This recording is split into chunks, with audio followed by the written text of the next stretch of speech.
Para que la comunidad científica pudiera hacer análisis e investigaciones, es fundamental, señor presidente, la información, los datos. ¿Por qué se dejó de entregar los datos diarios, insisto, tan fundamentales? ¿Quizás hay algún beneficio de este silencio? Bajo ninguna circunstancia, Miguel. Y gracias por la pregunta, porque me permite aclararlo. La transparencia ha sido la tónica del gobierno desde el primer momento. Y ha sido la tónica también que yo no solamente pedí, sino que exigí desde el primer momento de la pandemia. El desfase con respecto a la información, el desfase con respecto cuando se cruzó información acerca de las personas contagiadas, de las personas fallecidas, sucedió que detectaron un problema en el sistema de cómputo. Inmediatamente el señor ministro, que es una persona bastante seria, inmediatamente lo corrigió y los datos empezaron a ser ya certeros. Usted lo ha manifestado bastante bien. Para ganar una guerra se necesita que la información sea veraz, oportuna, exacta. Y eso es lo que hemos estado ofreciendo desde el primer momento, con este ligero desfase. Y debo agregar, además, de lo que noto yo en los países, a veces se encuentran con desfases especiales con respecto principalmente a la toma de pruebas. El momento en que se empieza a tomar pruebas masivamente, los datos empiezan a cambiar también sustancialmente. No hay que olvidar también de que las pruebas permiten, en más de una ocasión, algunos datos no completamente certeros. Es por eso que nosotros hemos privilegiado la prueba PCR, que es la que proporciona de manera certera la información acerca de la presencia del virus en la persona, a diferencia de la otra prueba, la prueba rápida, que realmente lo que detecta es si es que hubo la generación de anticuerpos o de antígenos por parte del cuerpo y que no dan la certeza de si es que la persona en este momento puede o no puede contagiar a las otras personas. Señor presidente, hoy se cuenta con un sistema nacional de salud que ha demostrado gran debilidad, no de ahora, sí, durante los últimos tiempos, quizás agudizado con tanto recurso en el nefasto gobierno anterior. Hoy tiene un gran ministro, un ministro que no es político, que es médico, con gran experiencia. Sin embargo, ¿de qué pudiera servir si se ha demostrado en investigaciones que ha habido una injerencia política en tanta compra, tanto sobreprecio, tanto robo? Quizás eso no desdibuja la acción profesional de un ministro como el que tiene hoy, en contraste con la ministra anterior. Bueno, mucho referirme a la señora ministra anterior, no puedo decirlo. Es una persona que sirvió, entiendo bien, desde el primer momento hasta cuando decidimos que no estaba acorde al momento y a las necesidades que requerían las instancias que se iban presentando. El señor ministro, usted lo ha manifestado, es una persona extremadamente transparente, honesta, vertical, que apenas detectó que existían problemas dentro del manejo de los hospitales, inmediatamente pues se abrió la expectativa para que la señora fiscal y las instancias que corresponden intervengan. Y han detectado un sistema que fue generado no en este gobierno, en el gobierno anterior, en el cual se entregó a cada uno de los hospitales y a sus gerentes la capacidad de hacer compras, tal vez de una forma discrecional. Y esa forma discrecional es la que llevó a estos inmensos actos de corrupción que han sido detectados por Fiscalía, que están en manos de Contraloría y que, lo hemos dicho en más de una ocasión, no lo vamos a tolerar. ¿Se ha cortado, señor presidente, esa injerencia política? Yo creo que sí. Yo creo que siempre hay injerencia política. A veces hay presiones a las cuales los ministros en más de una ocasión se someten. No es el caso del señor ministro actual, el cual ha demostrado pues una transparencia y una verticalidad total en sus acciones. Señor presidente, de acuerdo a los datos oficiales, ¿cuál es al momento el número de víctimas mortales de COVID en el Ecuador?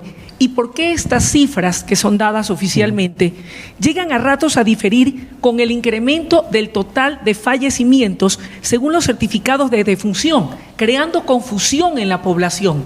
¿Cuáles son las cifras reales? Lo que sucede en el Ecuador, Luis, está sucediendo en muchos países del mundo. principalmente en los cuales la pandemia tuvo una acción tan feroz como la tuvo en la hermana ciudad de Guayaquil. Pero la Organización Mundial de la Salud exige que las cifras que se proporcionen sean las cifras de las personas a las cuales se les sometió al examen, lo cual fue imposible saberlo en Guayaquil, donde por las condiciones que se presentaron, las circunstancias tan especiales que se presentaron, pues hubo que hacer una fuerza de tarea. Ustedes recuerdan una fuerza de tarea conjunta que tuvo una tarea extraordinaria, es verdad, pero que fue imposible, realmente imposible detectar qué personas murieron con COVID y qué personas murieron por COVID. La Organización Mundial de la Salud exige que sean las personas que hayan sido detectadas, que fallecieron por el COVID, aquellas que se las registre como las personas fallecidas.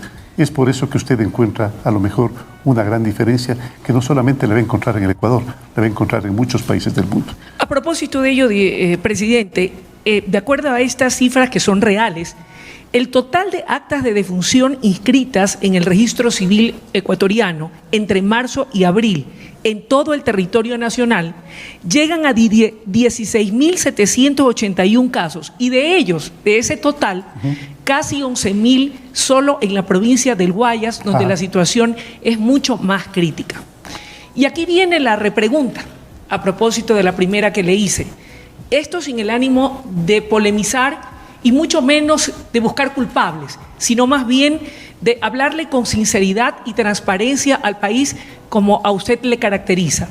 ¿Hasta dónde considera usted que existe algún grado o no de responsabilidad por parte del gobierno nacional respecto de lo que ha ocurrido particularmente en Guayas y específicamente en Guayaquil? Bueno, yo acerca de que exista o no una responsabilidad, no puedo decirlo, eso lo decidirán las instancias respectivas. De forma particular, yo he visto un trabajo armónico, he visto sacrificios, inclusive sacrificios muy decididos, principalmente por parte, por ejemplo, del vicepresidente de la República, que me pidió, él estaba dirigiendo, usted recuerda, el COE por encargo mío, y me pidió dejar ese encargo e inmediatamente trasladarse a la ciudad de Guayaquil a tratar de resolverlo. Si existen responsabilidades mayores, pues ya habrá que determinarlas históricamente, pero yo quiero recordar algo que sí es sustancial, el hecho de que por parte de la ciudadanía no hubo la responsabilidad adecuada como para poder cumplir con la disposición de quedarse en cuarentena el momento en que regresaban de países como España e Italia. Recordemos que España e Italia son de los países que mayor cantidad de migrantes tienen ecuatorianos. Es decir, la mayor cantidad de migrantes de Ecuador están en Italia y en España. Me refiero a Europa, no a Estados Unidos, en Italia y España. El momento en que regresaron, lastimosamente no cumplieron con la cuarentena. Al principio, claro, había información distorsionada, información diversa. Alguien en algún momento manifestaba de que por qué nosotros no seleccionamos personas expertas en coronavirus, pues no las existen. Todavía no las existen. Es más, este momento es extremadamente diversa, extremadamente variada la información que nos dan con respecto a las causas y con respecto a las consecuencias, con respecto al posible tratamiento y con respecto a la prevención. Presidente, más allá de los 750 millones que ha dicho que se van a inyectar precisamente para poder combatir en efecto este problema de la pandemia, tanto en el área de la salud pública como en el de la seguridad social, que también atiende temas de salud, ¿qué medidas se están adoptando o aplicando para evitar que gente inescrupulosa, aprovechándose del momento de dolor que ha producido la pandemia a nivel mundial, y Ecuador no es la excepción, al momento de realizar compras públicas no vengan con sobreprecios que han sido ya denunciados y que están siendo investigados por la... Y con respecto a la prevención. Presidente, más allá de los 750 millones que ha dicho que se van a inyectar precisamente para poder combatir en efecto este problema de la pandemia, tanto en el área de la salud pública como en el de la seguridad social, que también atiende temas de salud,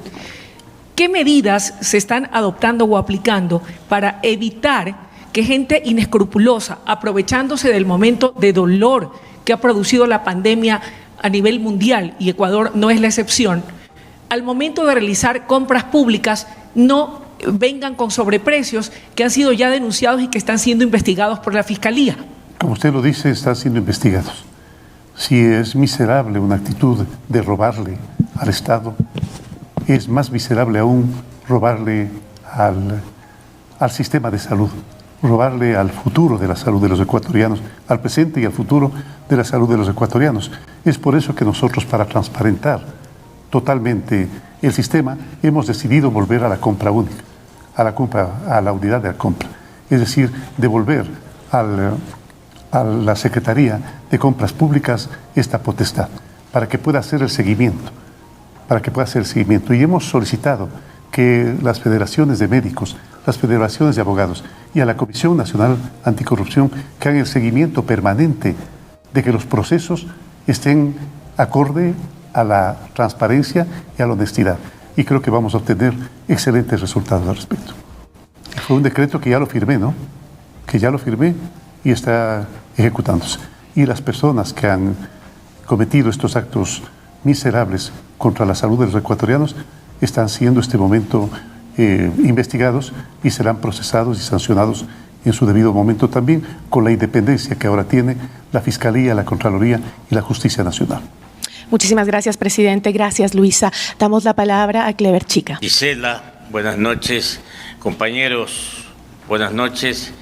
Y a los ciudadanos de todo el país que nos ven y nos escuchan, saludos cordiales.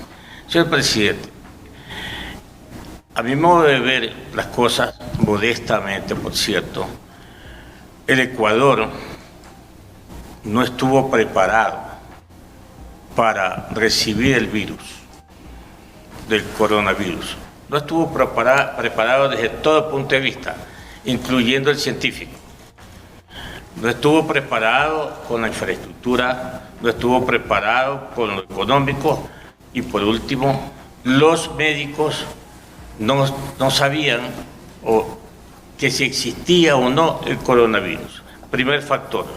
El segundo factor, señor presidente, es la situación que se aprovecharon, como dijo acá Luisa, como dijo también Miguel, se aprovecharon con los actos de corrupción. Y eso es lo que le ha molestado y le sigue molestando a todos los ciudadanos ecuatorianos, porque aún no ve preso a nadie. Todavía no tenemos ningún preso, señor presidente. Tenemos renuncias, sí, pero no tenemos preso. Y el tercer factor, señor presidente, es el relacionado con lo que ya tenemos un proceso, hay cifras, hay resultados. ¿Qué le dicen a usted, qué le han dicho las autoridades de salud encabezadas por el señor ministro de Salud? ¿Qué vas a hacer? ¿Cómo vamos a terminar esta crisis sanitaria en el país? No solamente contando los muertos ni los contagiados. Algo más tenemos que hacer científicamente y obviamente desde el punto de vista ya de la gobernabilidad por parte suya, también usted deberá hacer. La pregunta es, ¿qué va a hacer? ¿Qué vamos a hacer? Bien, en primer lugar, Clever, tienes razón, no estuvimos preparados. Nadie estuvo preparado. Las grandes potencias no estuvieron preparadas, porque poco se conocía acerca de este virus. Es más, la Organización Mundial de la Salud mismo ha sido bastante contradictoria en algunas expresiones con respecto al virus. No estuvimos preparados y nos tomó en el peor momento. En un momento en el cual el gobierno anterior saqueó las arcas del Estado, teníamos un sistema de salud debilitado por la falta de recursos económicos y, por supuesto, esas son condiciones en las cuales es difícil afrontar una pandemia. Sin embargo, estamos saliendo adelante. Con respecto a que por qué no existen presos, no es el gobierno el que determina a quién apresar. Eso lo determina, lo propone la Fiscalía y lo determina la justicia. y están llevando a cabo su labor como siempre lo quisimos, de forma libre, de forma espontánea, sin ningún tipo de intervención ni injerencia del Estado.